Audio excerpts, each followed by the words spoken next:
पार्थाय प्रतिबोधितां भगवता नारायणेन स्वयं व्यासेन ग्रथितां पुराणमुनिना मध्ये महाभारतम् अद्वैतामृतवर्षिणी भगवतीमष्टादशाध्यायिनी मम्मद्वामनुसन्ततामि भगवद्गीते भवद्वेषिणे नमोऽस्तुते व्यासविशालबुद्धे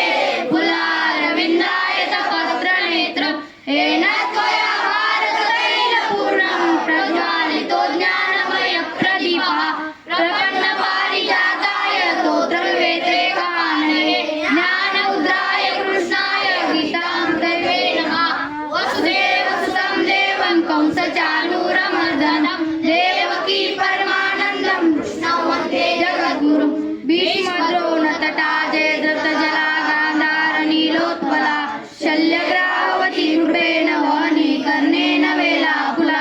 अश्वत्थामविकर्णघोरमकरा दुर्योधनावर्तिने स्वरुतीर्णा करुपाण्डवैरनदी कैवर्तकेशवा पाराशर्वच सर्वजममलं गीतार्कण्डोत्कटं नानाज्ञानककेसरं हरिकथा सम्बोधना बोधितं लोके सज्जन षट्पदैरारभ्येऽप्यमानमुद्दा भूयात् भारतपङ्कजं कलिमलप्रध्वंसि न श्रेयसे मूकां करोति वाचालं पङ्गुं लङ्घयते गिरिं यत्कृपातमं वन्दे परमानन्दं माधवं शान्ताकारं भुजगशयनं पद्मनाभं सुरेशं विश्वाधारं गगनसदृशं मेघवर्णं शुभाङ्गं लक्ष्मीकान्तं कमलनयनं योगिविद्यारगम्यं वन्दे विष्णुभोगयानं सर्वलोकैकनाथं यं ब्रह्मा वरुणेन्द्र रुद्रमरुतस्तुन्वन्ति दिव्ये सवे वेदे सामपदकृपोपनिषदे गायन्ति यं सामगा